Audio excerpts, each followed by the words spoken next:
Hello बच्चों। कैसे हो आप? बढ़िया। चलो बहुत अच्छे। Good morning. तो बच्चों, जैसे अभी सारे बच्चे हमारे ये कक्षा 9 9 और 11 के बच्चों का आज हम संयुक्त रूप से पढ़ाएंगे। हमारा विषय है वाणिज्य। और कक्षा 11 11 के बच्चों की जो पुस्तक का नाम है, उनकी किताब का नाम है बही खातायाम लेखा शास्त्र। उससे पहले आप लोगों से मेरी रिक्वेस्ट है कि प्लीज़ मेरे यूट्यूब चैनल स्कॉलर्स पावर को लाइक करें, सब्सक्राइब करें और शेयर करें। आज जो हम आपको पढ़ाने जा रहे हैं,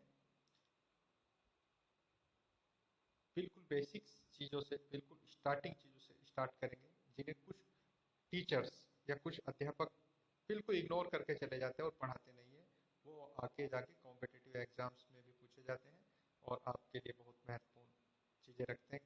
क्योंकि बच्चा यदि वाणिज्य का है, उसको न्यूमेरिकल तक आते हैं, सब कुछ आता है, लेकिन उसको ट्रिग्नोलॉजी नहीं आती है, मतलब उसको बेसिक्स नहीं पता है, तो वो वहाँ पर जाकर फेल हो जाता है। बच्चों, आज जो हमारी क्लास है वो संयुक्त रूप से कक्षा 9 और 11 के लिए है।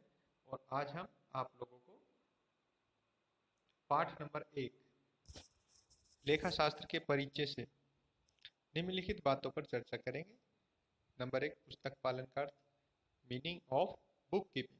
नंबर 2, पुस्तक पालन की परिभाषाएं, definitions of book keeping. Number 3, पुस्तक पालन में शामिल की जाने वाली विभिन्न गतिविधियां, various activities to be involve in book keeping.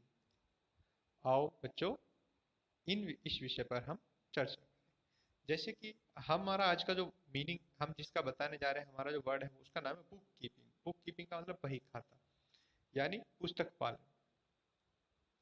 तो पुस्तक पालन दो शब्दों से मिलकर बना है, पुस्तक और पालन।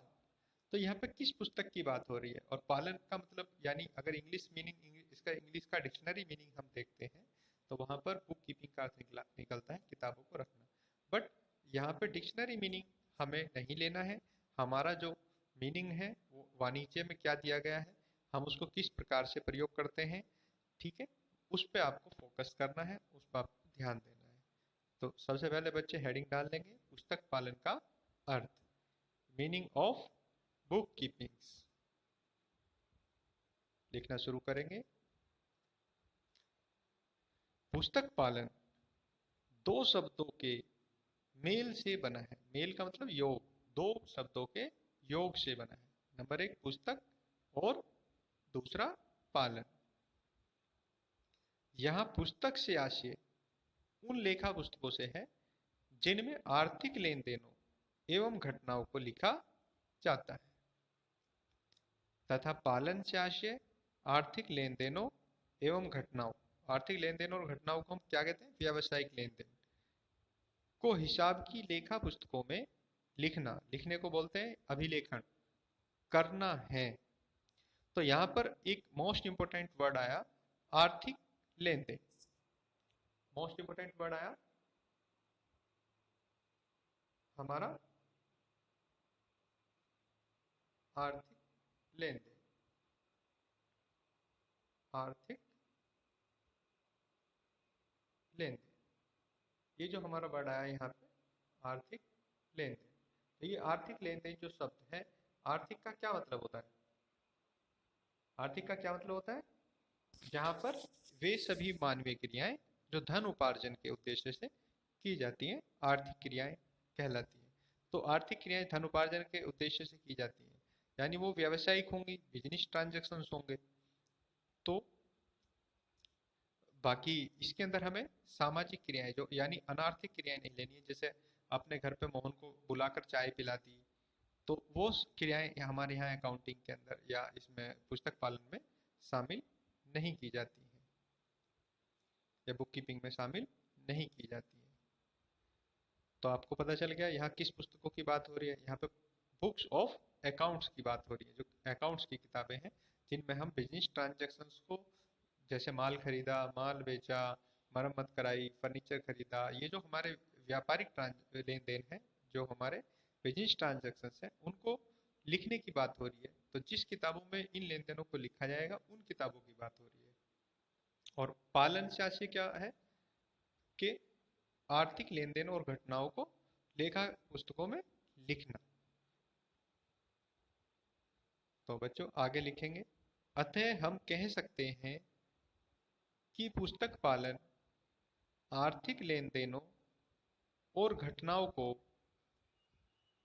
लेखा पुस्तकों में कुछ निश्चित सिद्धांतों के अनुसार सुव्यवस्थित ढंग से और क्रमानुसार अभिलेखन करने की कला है। क्रमानुसार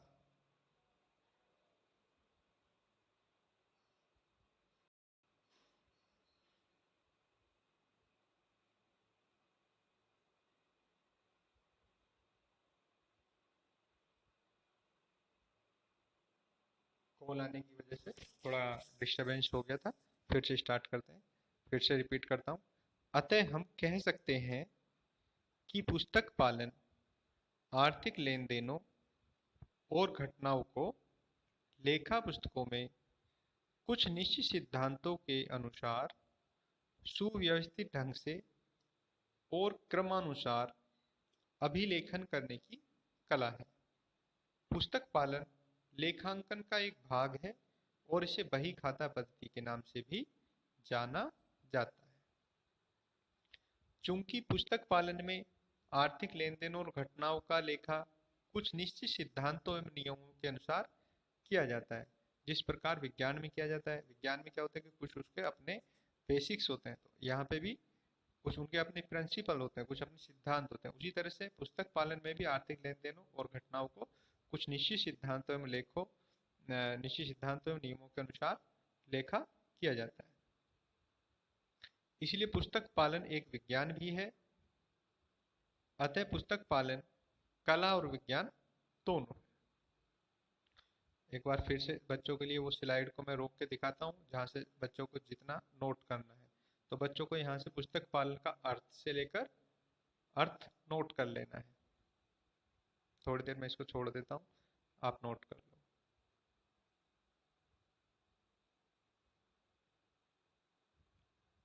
हो गया नोट बच्चों? चलिए अब हम थोड़ा आगे चलते हैं।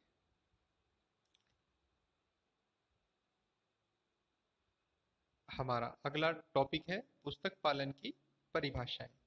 तो पुस्तक पालन को विभिन्न विद्वानों ने निम्नलिखित प्रकार से परिभाषित किया है। हेडिंग डाल लेंगे, पुस्तक पालन की परिभाषाएं। Definition of book keeping. पुस्तक पालन को विभिन्न विद्वानों ने निम्नलिखित प्रकार से परिभाषित किया है।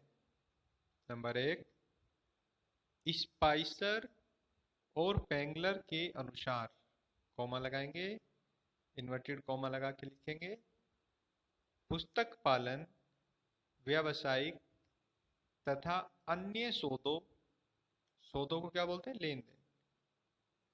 पोस्ट में लिख सकते हैं बच्चे, लेन देन को मुद्रा के रूप में लिखने की एक कला है। इन्वर्टेड कॉमा लगा के बंद कर देंगे, पूर्ण विराम लगा देंगे, फुल स्टॉप।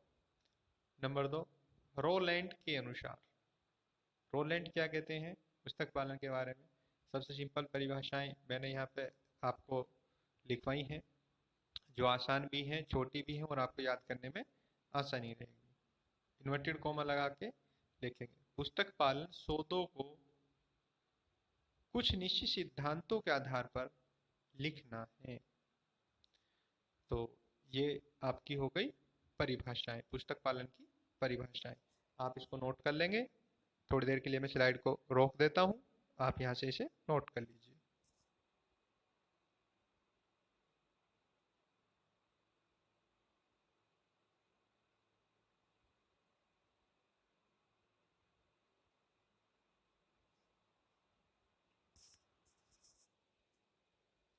हो गया नोट? इसके बाद नंबर तीसरा हमारा पॉइंट है पुस्तक पालन में शामिल की जाने वाली विभिन्न गतिविधियां। तो सभी बच्चों को ये ध्यान रखना है कि पुस्तक पालन में मोस्टली हमेशा ही 4 गतिविधियां, कितनी? 4 गतिविधियां शामिल की जाती हैं, जिसमें आर्थिक लेन देनों एवं घटनाओं को पहचानना, पहचान पहचाने गए आर्थिक लेन देनों घटनाओं को मुद्रा के रूप में मापना और मापे गए आर्थिक लेन देनों एवं घटनाओं का अभिलेखन करना, और नंबर 4 अभिलेखित किए गए आर्थिक लेन देनों एवं घटनाओं का वर्गीकरण करना शामिल होता है। यानी अगर इनको आप केवल 4 वर्ड ध्यान रखें।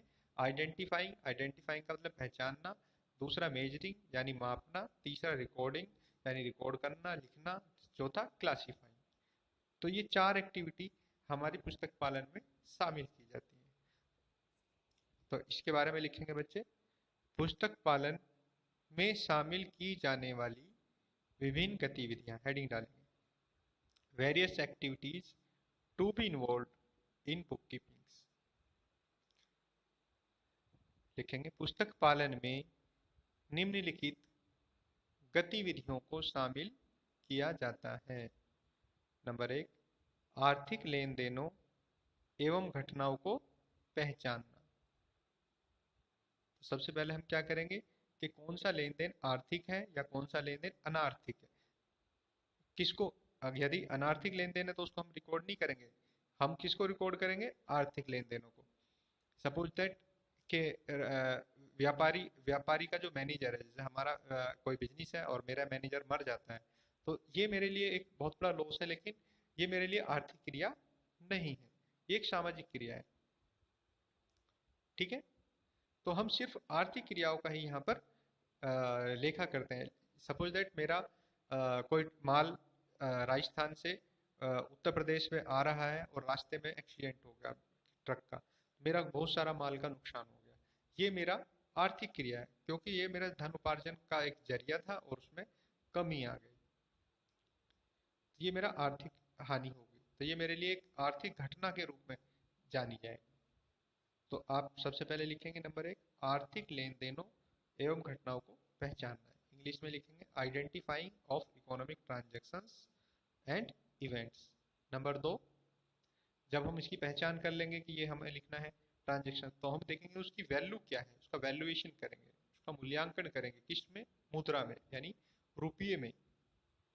पहचाने गए आर्थिक लेन देनों एवं घटनाओं को मुद्रा में मापना।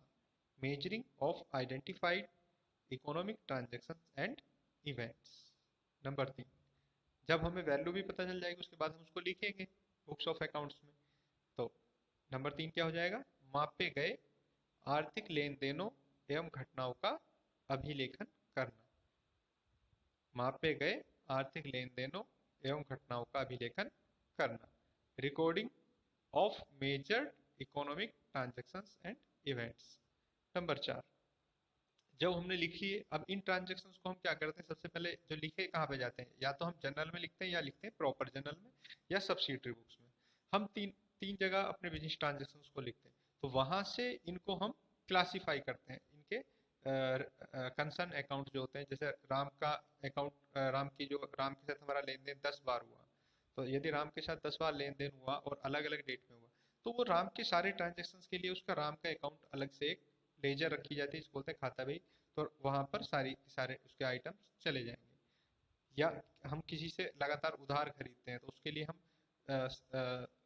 परचेज बुक रख लेंगे, जिसको बोलते हैं सब्सिडरी बुक्स।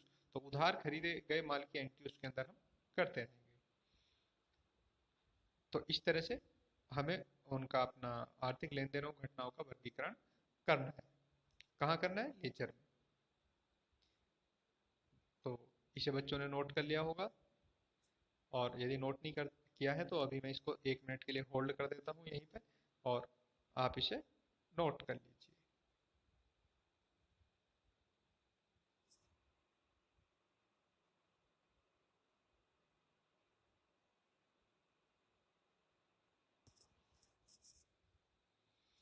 तो बच्चों आज की क्लास बस इतनी ही, क्योंकि कल हम मिलेंगे आपको नए टॉपिक के साथ, जहाँ पर हम आपको पढ़ाएंगे लेखाकर्म का अर्थ, यानी मीनिंग ऑफ अकाउंटिंग, यानी अकाउंटिंग क्या होती है, लेखाकर्म या लेखांकन की परिभाषाएं, अकाउंटिंग की परिभाषाएं किस प्रकार से दी गई हैं, उसको किस प्रकार से परिभाषित किया गया है। नंबर 3 लेखाकर्म या लेखांकन में शामिल होने वाली विभिन्न गतिविधियां कौन कौन सी हैं। नंबर 4, पुस्तक पालन तथा लेखाक्रम के लाभ। एक नोट डाल लेंगे बच्चे जहाँ पे ये लिखा है हमने, ये तीसरी एक्टिविटी लिख के पुस्तक पालन में शामिल होने वाली विभिन्न गतिविधियां। तो नोट में एक बात और लिखेंगे कि जहां पर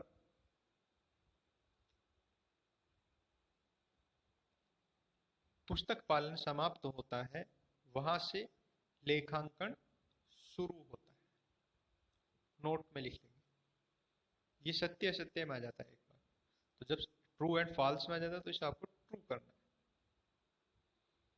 तो बच्चों मेरे YouTube चैनल स्कॉलर्स पावर को आप सब्सक्राइब करें, लाइक करें और शेयर करें। मैं प्रवक्ता वाणिज्य लोकेश कुमार, राधाकृष्ण गुप्त आदर्श विद्यालय, इंटर कॉलेज, दिलदार नगर, अब आप लोगों से विदा चाहूंगा। बाय बाय, कल मिलते हैं।